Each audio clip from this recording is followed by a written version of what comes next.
Let the light shine upon us now, as night is rolled back to give us this new morning. Let it press back whatever shadows still lie on light, and bring us into brightness again.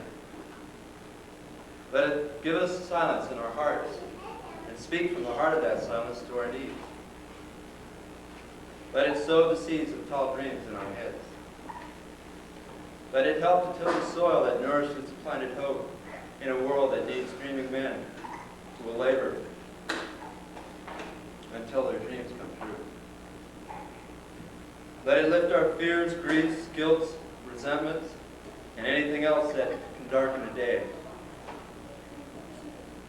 Let it show us the glory in which we live in the radiance of our love and promise. Let it shine.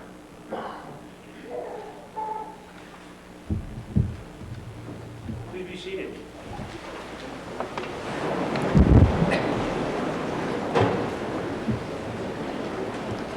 I'd like to welcome you all here today to join these graduates in their biggest of celebrations thus far in their lives, I think.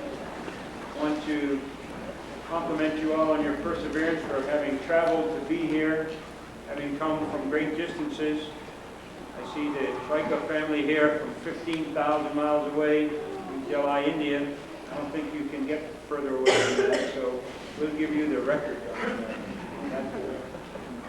I'd like to invite you to take pictures whenever you feel you would like to. Try not to block the university's photographer, but come down to the front row area if you would like to take pictures. We have usually kept the front row open, but we decided to try to use it this time so that everyone would have a seat. I'd like to introduce the people on the podium here with me. From my right to left, Captain Singletary, the ROTC, John Paul Riddle, co-founder of the university, dating back to 1926. Dr. Joe Russo, the acting dean of academics, our guest speaker, and Mary Johnson, the dean of students. And then behind them are the members of the faculty who are with us for this commencement exercise. I'd like to introduce our commencement speaker,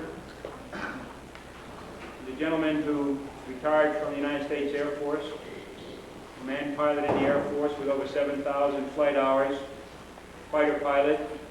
Told me just before we came in that even one step better than that, he's flown on aircraft carriers. So we welcome him into that fold. He retired after 28 years and decided to live in Litchfield Park down by Luke Air Force Base, having been at Luke before.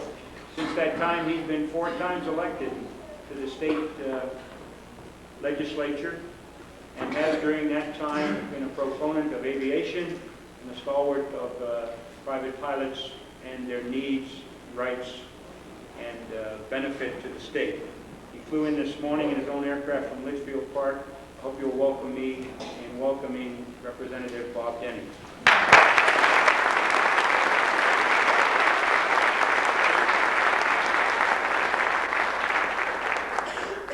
Thank you. I appreciate the introduction. I want you to know I feel more at home in a flying jacket than I do in the road. But I am delighted to be here, and I want to say I was delighted to meet Mr. Riddle and Mr. Daly, and I'd like to welcome you, Judge, to our great state of Arizona.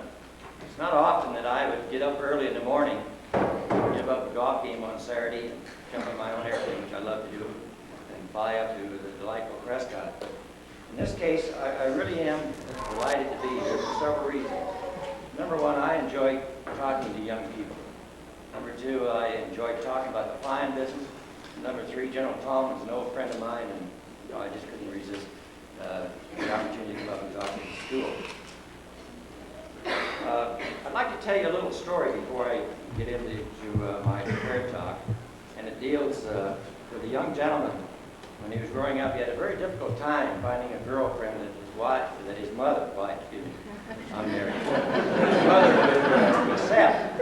I see some gentlemen smiling here, so he probably had the same problem. Every time he took a girlfriend home, there was something wrong with her. The mother didn't like the way she talked, the way she walked, the way she dressed, or whatever.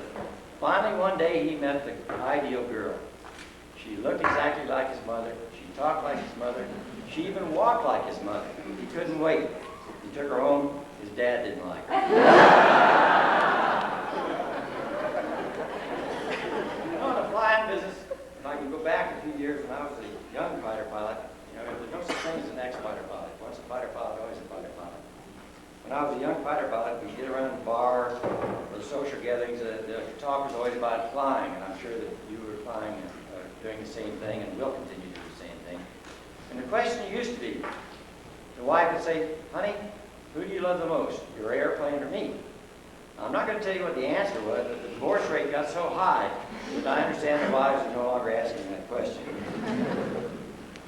I come here today to congratulate you on your graduation from this prestigious university. But I'm not going to talk about your future today, because you have the education, and with that get up and go, you are going to be successful in this world. What I would like to talk to you about is how you got here. In other words, as I said to Mr. Riddle, we need to go back to our roots. Now, I was fortunate. I flew most of my life. As Mr. Daly said, I have over 7,000 hours of flying time, most of it in fighter jets. I was vice commander of a tactical fighter wing in Vietnam. I led the 2nd Air Raid into Cambodia. I served as a tour of exchange on the Navy, flew off the USS Midway for a year and a half, served as an instructor in the Air Force where I taught American students. I taught Chinese students from Taiwan, French students, and Belgian students. I was fortunate enough to command 2 all-weather fighter squadrons, 1 in Spain and 1 in Germany. So I've done my share of flying, and I loved every minute of it. Well, with the exception of maybe some of those night carrier landings on the Midway. I really consider myself fortunate. Since I retired, I bought my own airplane, and I've become what you call a general aviation pilot. I did not realize until a couple of months ago the problems that general aviation was facing. And this all came about one day when I received a letter, and it says, we're going to raise your hangar rent from $800 a year to $2,600 a year. Now, ladies and gentlemen, I can assure you that $2,600 a year will buy a lot of airplane tickets. Now, this was done by the Department of Aviation in Phoenix, which controls Sky Harbor, Litchfield Airport, where I keep my hangar, and Deer Valley. So it was just not in our area. It was across the board. In my race, the particular hangar I was in, what you call an in-common hangar, was 240%. Some over in Sky Harbor were 300% raises, just like that. Now that was on top of a 100% raise, almost 100% raise 3 years ago. So I was pondering what to do about the problem, because I would not pay that rent in a hangar that was given to them for $1 and it's a World War II Navy hangar. So I was talking to my wife one night, and I said, I don't know what I'm going to do. And she said, well, you have 3 options, I think. She said, 1, you can pay the rent, which I could afford. She said, 2, you could move your airplane. She said, 3, you could sell it. But she said, I would recommend a 4th option. And I said, what's that? She said, why don't you fight it? And I said, well, you know, I've never backed down from a good scrap. And I said, your town would be taking on the city of Phoenix, which is the 9th largest city in the United States. I would be taking on a bureaucracy, and I'm not sure we could win. And she said, why don't you try? And I said, by God, I'm going to. I said, one of the problems I'm going to run into, which I related to my friends in the back here this morning, is that everybody has the idea, if you're not in the flying business, that everybody who owns and flies an airplane is a millionaire. And I'm sure that you ladies and gentlemen will find that it's not true when you get out in the world. So I asked the Department of Aviation, you give me the facts and figures that you're basing your raise on. And they did. And I formed a group of some very prominent people in the Valley of the Sun, as we refer to it. And one of them happened to be Duke Tully, who's the publisher of the 2 big newspapers in the Valley, who also owns his own airplane, a Bonanza, but unfortunately he keeps it over in Scottsdale. But we took a look at the figures. Now let me give you a little background. I qualify as what you refer to as a general aviation pilot, the average general aviation pilot. By that I mean I fly between 60 and 70 hours a year. Now, I figured out that it cost me about $55 an hour to fly my Bonanza, and that's not capital outlay, that's gas, oil, and maintenance. And about $13 an hour for a hangar rent. Under the proposal that the Department of Aviation in Phoenix put forth, I would be paying for every hour I flew $43 to park my airplane, which is a little bit ridiculous. So we dug into this. It was very difficult because they don't like to give you the figures. And the figures I'm going to quote you are the figures from the Department of Aviation. They wanted me and everybody else in the hangars to pay $90 a month out of our $250 a month new fee for management overhead. $50 would stay at the Litchfield Airport, and $40 would go downtown to the Department of Aviation, who I'd never met. The only thing I knew they did for me was send me a bill every month and try to raise my rent in 3 years. But it was $90 for management overhead. The second thing was that they said, well, we want to charge you $19,700 for 986 hours of towing aircraft in and out. I'm in a big hangar and they have to tow it in and out. So we ran that out. That equated to 295 tow-ins and outs for each airplane in that hangar. So I ran a survey. I was towed in and out 12 times out, 12 times in the last year for a total of 24, and the high was about 208. The 208 was a gentleman who uses this strictly for business. So the average we figured out was less than 50. So obviously somebody was going in and out a lot at night, or their time cards and were padded. So the next thing we looked at, by the way, if you equate that straight line out, that $19,700 divided by the hours, if somebody was working 5 days a week, 8 hours a day, he'd be making, or she'd be making $41,600 a year towing aircraft in and out. And you and I know they don't pay that kind of money. We also wanted, and I don't want to bore you with facts, but I think it's important because you people are going out into the world, and I don't want you to forget where you came from. And that's the theme that I'm trying to get across today. They wanted 12,000 hours for 462 hours of inspection and maintenance. We could never figure out exactly what that was, but regardless, that would equate to a salary of $44,255. Now, they never drew these out. We did this. All they said was $19,700 for 986 hours. But we got out our calculators and figured it out. Another interesting thing was they wanted 102 hours for us to pay for 102 hours for a young lady down in a terminal, and it's a very small terminal, to take care of the waiting list for the aircraft going into the big hangar, and also to process the agreement. So when we ran that out, it seemed a little strange since there were only 6 aircraft on the waiting list, and only 3 aircraft moved in last year and 2 moved down. That also equates to $44,250 a year for a little lady if she's typing and taking care of the...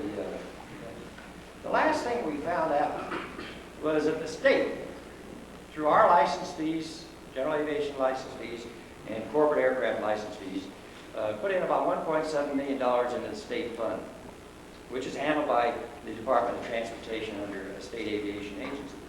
And it goes out in grants. Now let me tell you that Sky Harbor, Litchfield, Deer Valley are going to receive a total of $850,000 of our money this year. And we said, well, where do we get the credit since you say we're not paying our way? And they said, you don't get credit for that, that's a grant. And I said, well, that'll stop.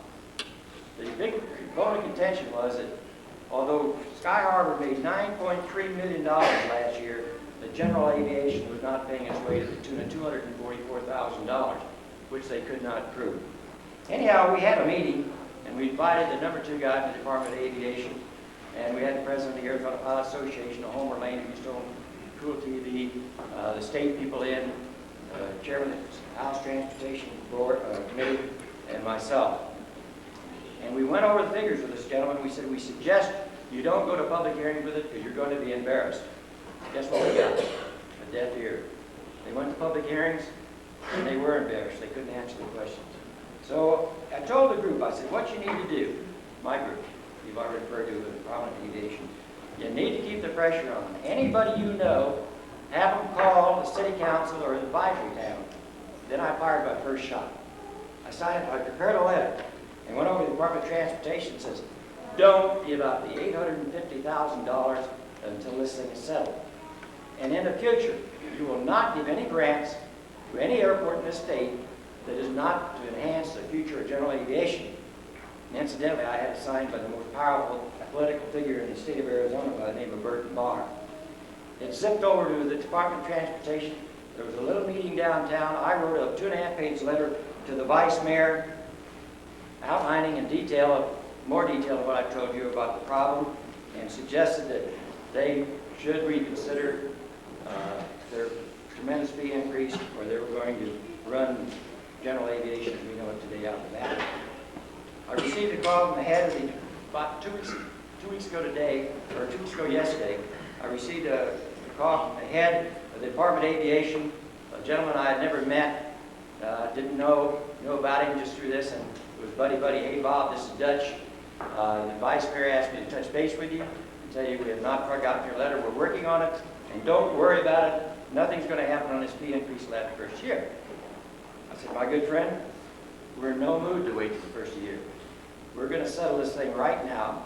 We don't want it hanging over our head. Besides, you're cutting your own throat because people are starting to leave the airports. I know several people who put their airplanes up for sale rather than pay the exorbitant price you want. So I said, that's another thing. He had not received the bar letter yet, although he had heard about it. And because those things get around pretty fast, I said, and another thing, we will no longer be silent partners in this business. We, General Aviation.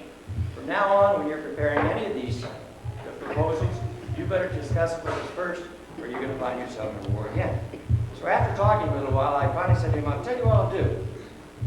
I'll give you 1 week before I fire another shot in our war.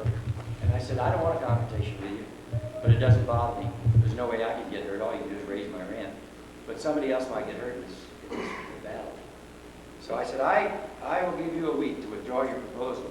You can use any kind of language you want. I would suggest that you say you don't think it's warranted at this time, or justified. I knew they wouldn't say that. Ladies and gentlemen, last week, the city of Phoenix withdrew their proposal to raise the fees for the airports within the valley. Now, I'm not telling you we won the war, but I am telling you we won the first air battle. And I think it's important that you remember this, because you're going out to bigger and better things. But let me tell you, you're going to design airports, you design 10 small airports before you design a big one. You're going to build airplanes, you'll build 100 airplanes before you build a big one. So out across the line, you need the little man, the little lady out there flying those little airplanes. And I would ask that you don't forget it. General Aviation is on the ropes today. I can tell you that. 1979, they were making Cessna, the biggest dealership, was making 9,000 airplanes. Today, they're making 1,000. In 1979, they had 1,000 some dealerships. Today, they have 128. Fortunately, it's starting back uphill. So General Aviation's on the ropes, and if you and I don't do something about it, it's only going to get worse. I would like to read you a quote that I read the other day that I thought was pretty apropos for the talk that I'm giving today. In aviation, we often focus on the accomplishments of creative and courageous individuals. But just as impressive, I think, are the cooperative efforts of the men and women who design and build aircraft and airports and keep them running. And the pilots, of course. The future of aviation depends on teamwork. That was written by your own late president, Mr. Hunt, and I quoted him. I think that pretty well sums up what I'm talking about, is that I'm trying to tell the people of downtown Phoenix, don't try to squeeze general aviation out. There's room for general aviation, you need us. There's room for the military, and there's also room for the airlines. So don't ever forget where you came from. So what I'm asking you today is not to forget how you got started. Because if you do, there is a strong possibility in future years that the people may want to follow in your shoes won't be able to because of the high prices. And then, flying will truly become a sport of the very rich. In closing, I'd like to read you my favorite poem. This is, maybe some of you have heard it. It's called High Flight, and it was written by John Gillespie McGee, who was killed shortly thereafter in an air battle over Europe in World War II. Oh, I have slipped the surly bonds of earth and danced the skies on laughter's silvered wings. Sunward I've climbed and joined the tumbling mirth, the sun-split clouds and done 100 things you have not dreamed of. Wheeled and soared and swung, high in the sunlight silence. Hovering there, I've chased the shouting wind along and flung my eager craft through footless halls of air. Up the long delirious burning blue, I topped the wind-swept heights with easy grace, where never a lark or even eagle flew.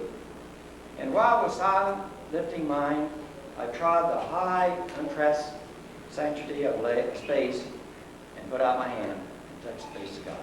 Thank you. Good luck and God bless you.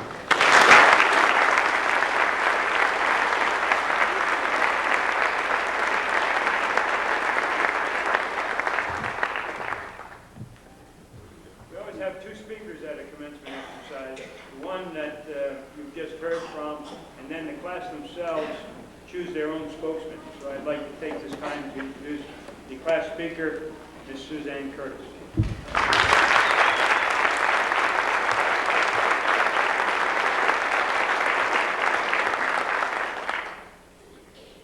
Morning, everybody. I'd like to extend a very special and warm welcome to our honored guest, Representative Kenny and Mr. J. Paul Riddle, to our faculty and staff, and to all the family and friends who are here with us today. And I'd like to especially welcome the graduating class of August 1985.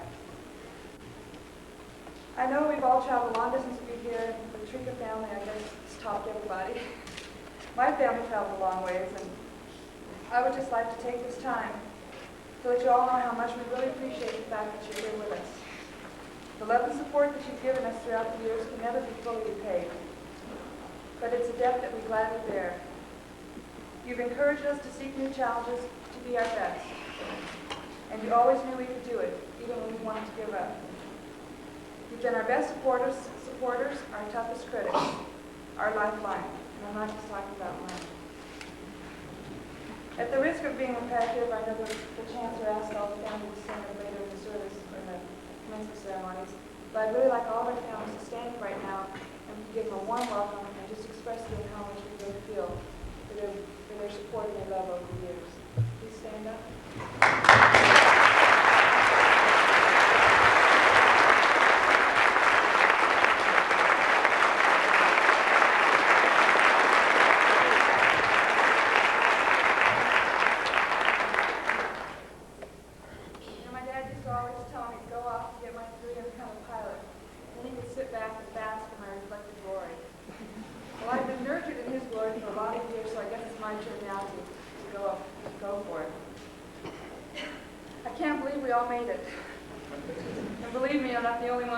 More than a little bit amazed. It's been a long road to get to this day, longer for some of us than for others. As a matter of fact, I believe we have the distinct privilege of being the graduating class with the highest mean age. That's not to mean that we get crankier the older we get. This degree and everything it represents has a different meaning for each of us. We've had to go through our own trials and celebrations and make sacrifices that no one else may ever know or be able to understand.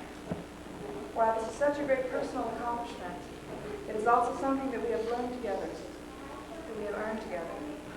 I'd like to take this time right now to thank three very special people that the seniors have asked me to thank. And those are our three financial aid counselors, Debbie Alcia, Ray Seo, and Dan Lupin. And we couldn't have done it without literally.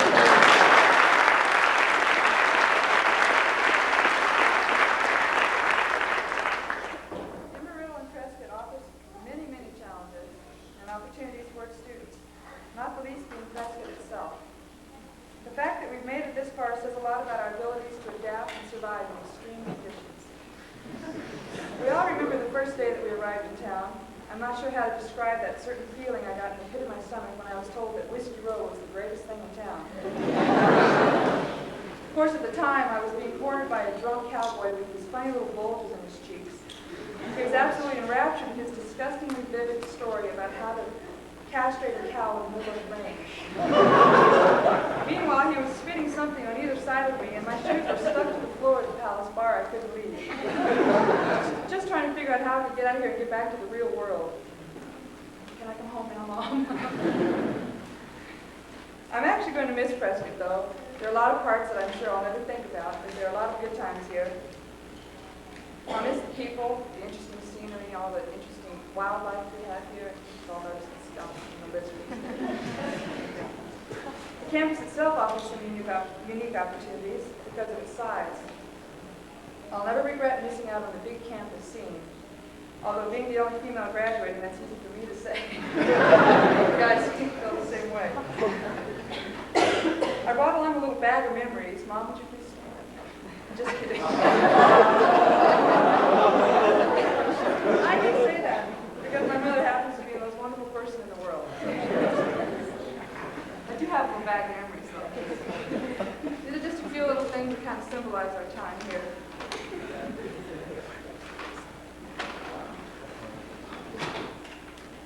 like a piece of meat? Well, this meat was found hanging in one of the classrooms here at the DLC the first week of our spring trimester.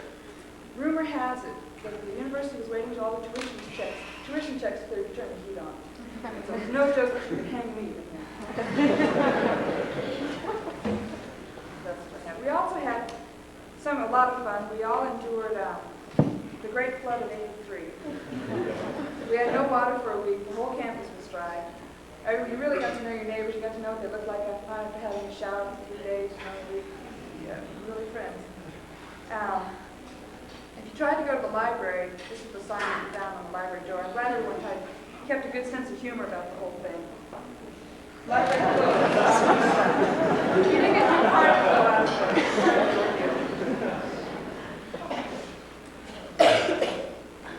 This next thing I have to show you is a pretty frightening example of the actual little wildlife you find there. I think they were exaggerating when they said, Mom, I've got a scorpion in my room. I just caught a tarantula, but it's true.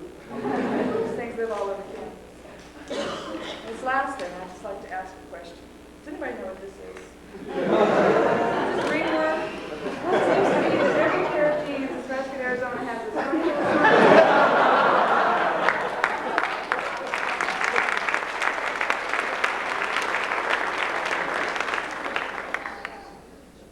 I thought the roadrunners and things like that were only in cartoons. Well, we had a lot of fun together while we were here. I only regret never being witness to the only official sport of Embry Riddle, and that's cow flipping. The object of this game is to go out in the middle of the night and sneak up on the cows. Some of you have already participated in this, and you should know. But you sneak up on the cows while they're asleep, and you get about 3 guys, and you push them, and they fall down. And then you run like hell. Now, I never understood why they ran away.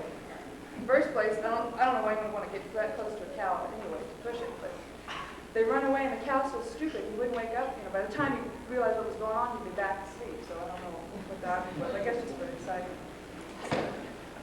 When I said earlier that we were given many challenges, probably the biggest one was on how to entertain ourselves over here in Prescott, and I think most of us really rose to that challenge. Well, we're standing ready to embark on some new challenges. And I know we're up for it. I'd like to give you a quote by Amelia Earhart, who tried a number of different careers before discovering aviation. And she passed along some wisdom to some students that were trying to decide on a career. And she said, and I quote, "Fun is the indispensable part of work. It is the most honest motive for the majority of mankind's achievements. To want in one's own heart to do a thing for its own sake, to enjoy doing it, to concentrate all one's energies upon it. That is not only the surest guarantee of success, it is also being true to oneself." I think those are very important words to remember. It may sound like I'm encouraging you all to go out and have fun, and I am. I could think of no worse fate than to be stuck doing something that I didn't enjoy. I know that we all have to endure the bad along with the good. We've just done that. We've had to take classes that we didn't enjoy, classes we knew we'd never use in our life, but we had a goal in mind. A college degree does not teach you a certain subject. A college degree teaches you how to learn. A college education teaches you how to adapt and how to grow, how to change with your environment. Our degrees don't say that we have a certain knowledge in a specific area. It just says that we can do it. And we've lived up to a challenge, we can live up to another one. We can start something and finish it. We can set goals and achieve them. We can adapt to the environment around us and come out the winner. I'd like to end with a quote that's very special to me by a man named Italo Calvino. I think he's Italian. The quote says, "What counts is communicating the indispensable, doing away with all the superfluous, reducing ourselves to a luminous signal moving in a given direction." And I'd like to repeat that because a lot of times people miss it. What counts is communicating the indispensable, doing away with all the superfluous, reducing ourselves to a luminous signal moving in a given direction. It has a lot of special meaning for me, especially the last part of the quote. If the luminous signal means that you bring your light with you, that you are a luminous signal, that you have goals, you're going in a given direction. And I would just like to say that we have to bring our own light with us wherever we go, and not to let anybody put your light out. No matter what happens, you got to keep shining and keep going. Thank you.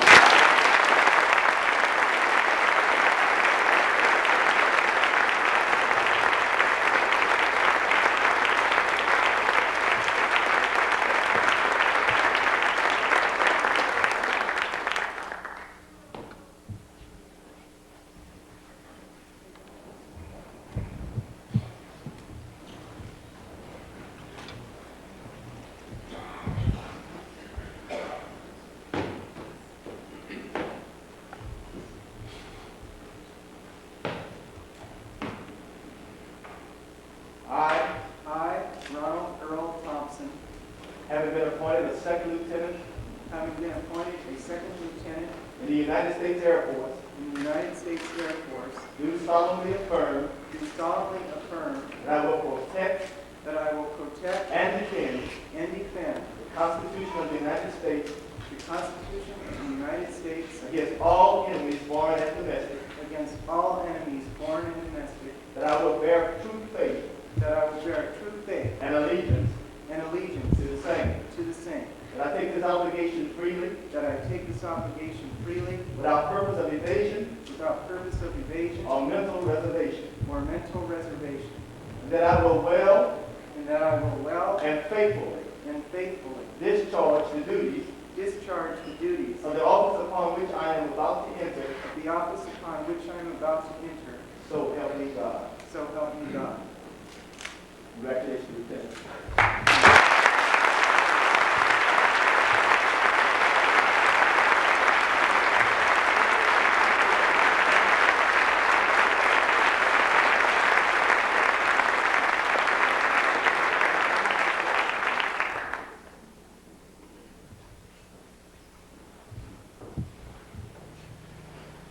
Candidate for the Associate Degree in Science degree in Aeronautical Studies, please come forward.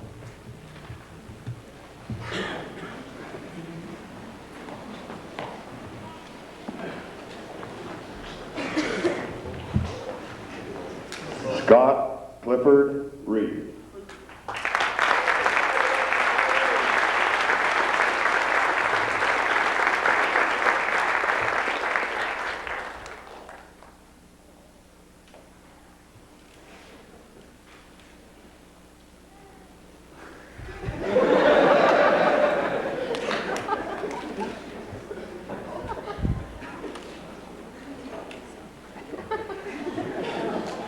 Will the candidates for the Bachelor degree, Bachelor of Science degree in Aviation Administration,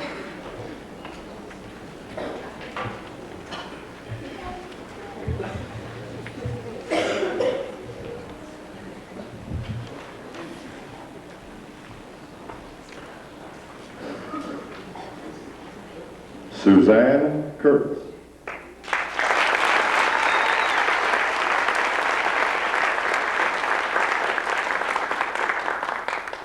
John McCormick Hodges III.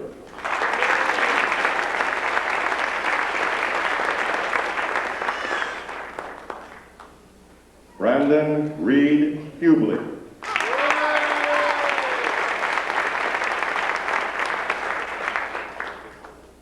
Jay Kennard Huttinger.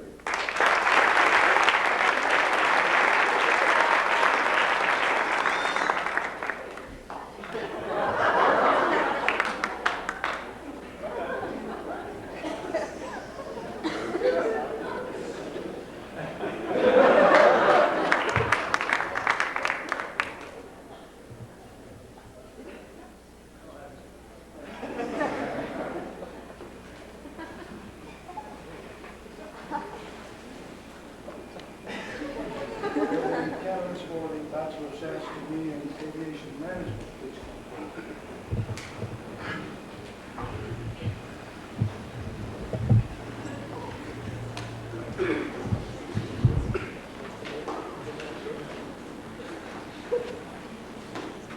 Thomas Wayne Beachy.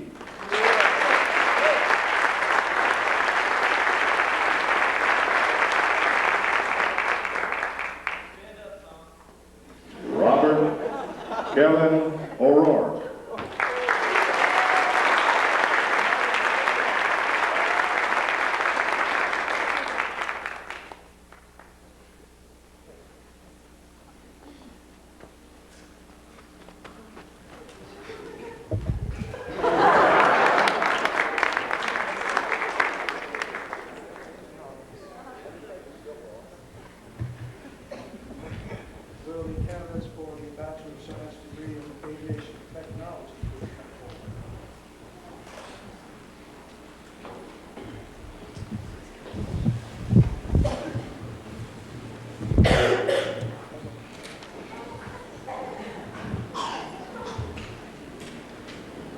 Michael Shane Thies.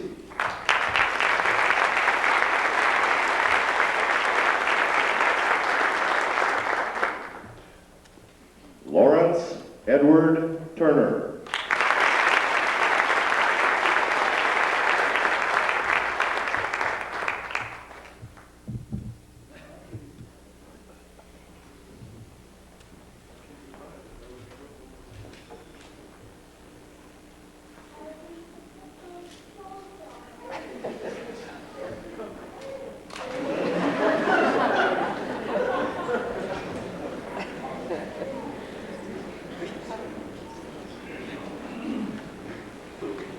Will the candidates for the Bachelor of Science degree in Aeronautical Engineering please come forward?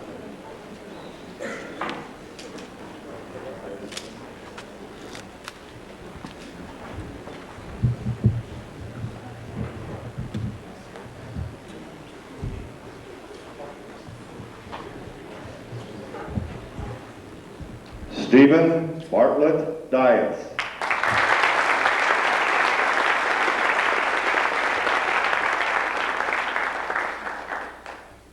Jeffrey Davis Hine.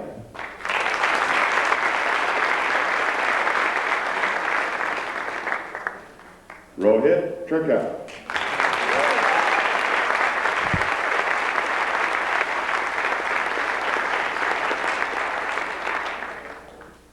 Robert Allen Wadley.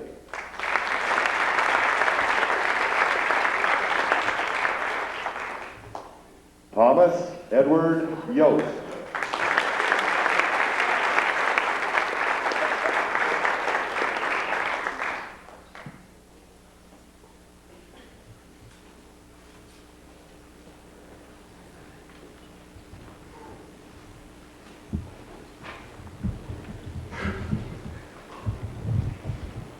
Will the candidates for the Bachelor of Science degree in Aeronautical Science please come forward?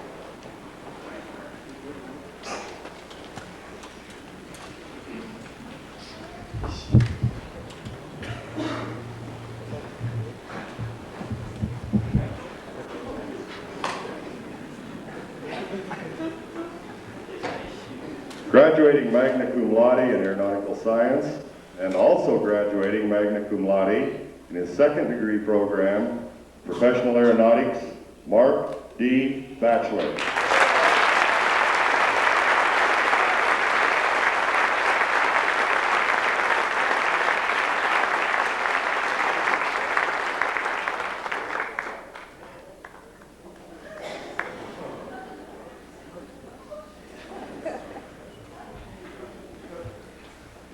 Paul Andrew Dickerson.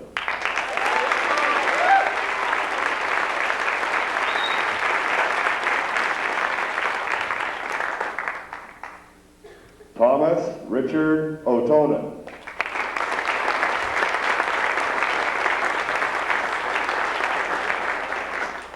Graduating magna cum laude, Robert Thomas Pikowski.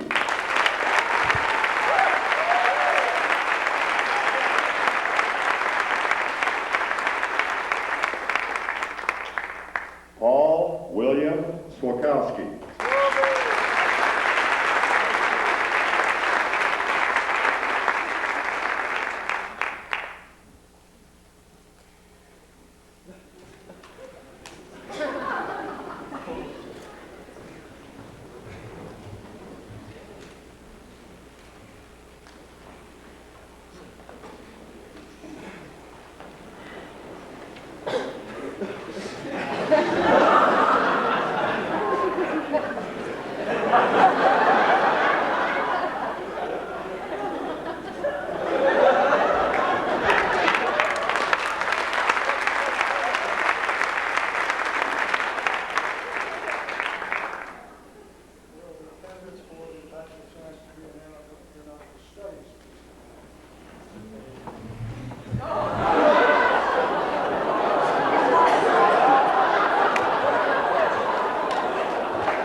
Solano.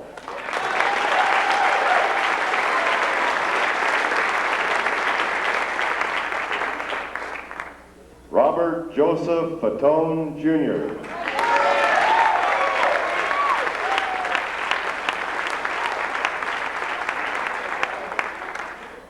Daniel Paul Luchander.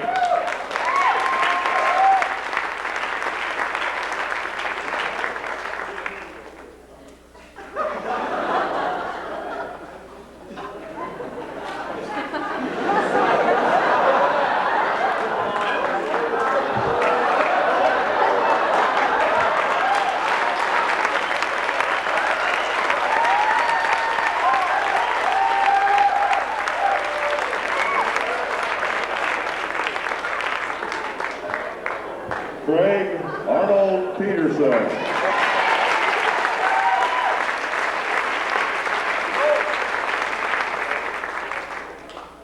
Vincent Calado Pigao.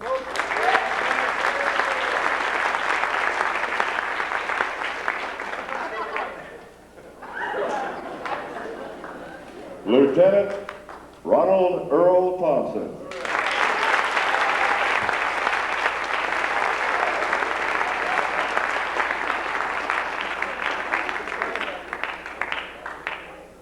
Gregory Matthias Walter.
Joseph D. Faulkner.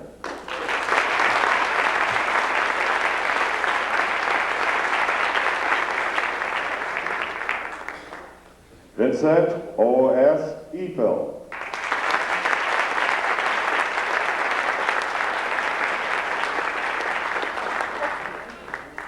Theodore Lebronchuk, Jr.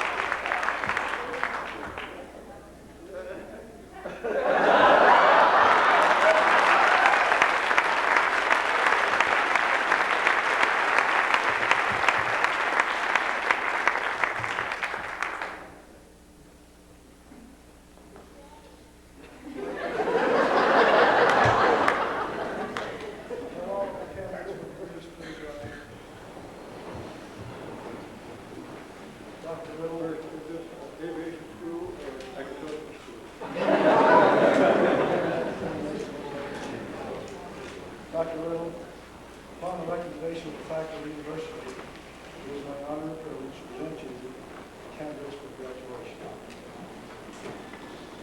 Under the authority vested in me by the Board of Trustees, I hereby confer upon you as appropriate the associate in science degree, the bachelor's degree, and the bachelor of science degree with all the rights, privileges, honors, and responsibilities pertaining thereto.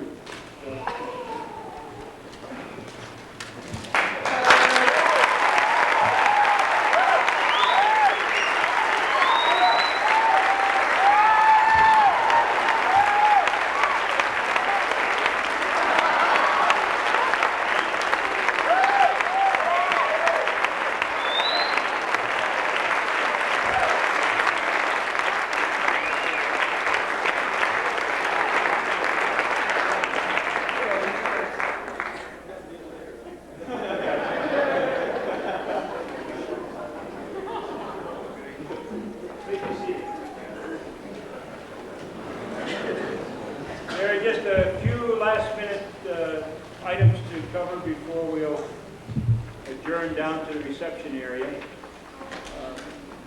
I thought that was a pretty spirited involvement. It's your last shot at the organization.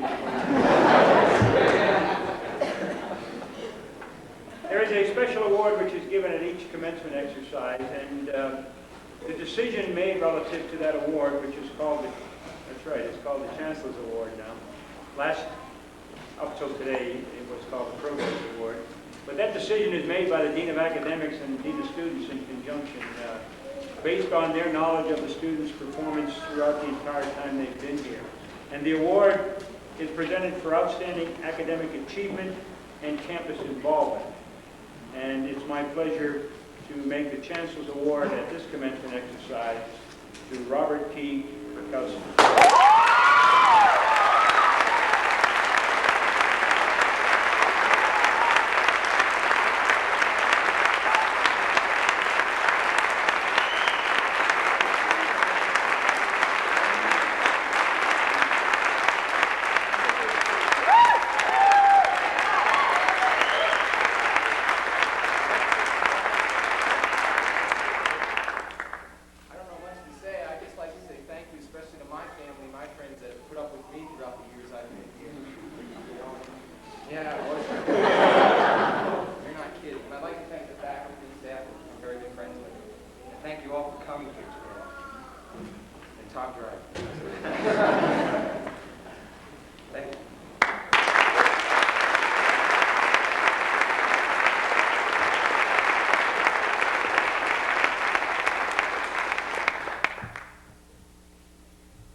Robert's going to be given the benediction, and he didn't know whether he should go right ahead and do that or not. But he's too anxious. I want to take one last moment to say thank you to two groups of people, and as you know about from what Suzanne said, I would really like to have the families of the graduates stand up so we can give you one more last form of recognition for all the hard work and support that you've given to these graduates, and I know how much you share in their day.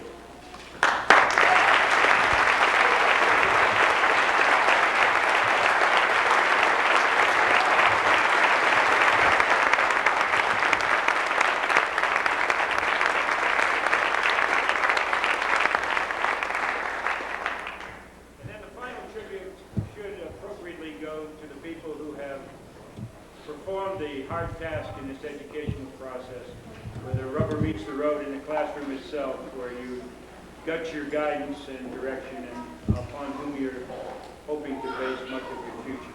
I'd like the faculty behind me, those representing all of the faculty who are here at Embry-Riddle, to stand up and to receive our applause and recognition for the work that you've done.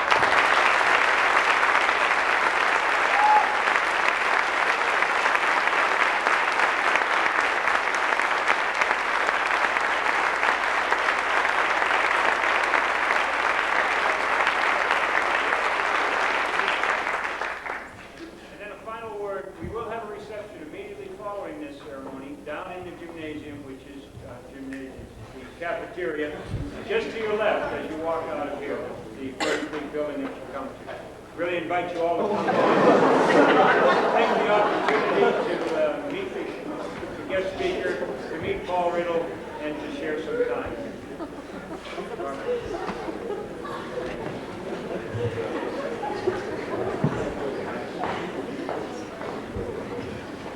Please rise for benediction.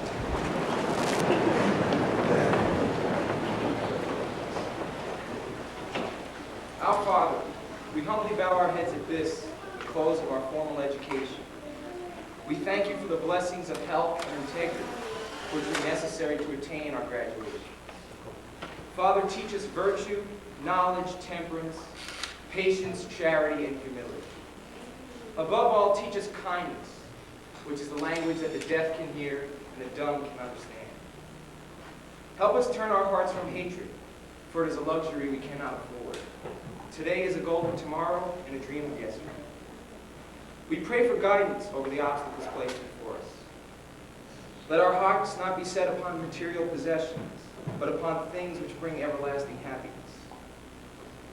We now know it is in serving others that true happiness can be found. Father, let us work every day as if it were the first, yet tenderly treat the lives we touch as if they will all end in midnight.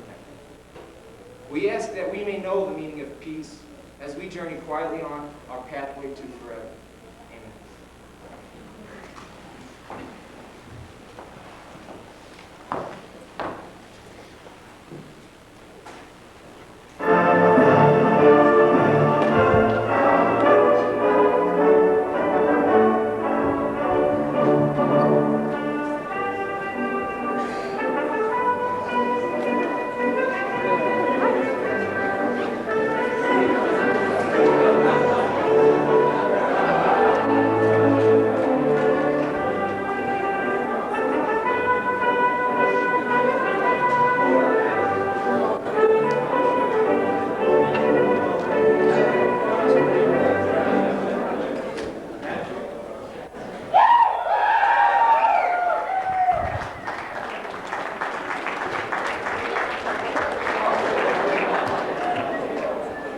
Dangerous.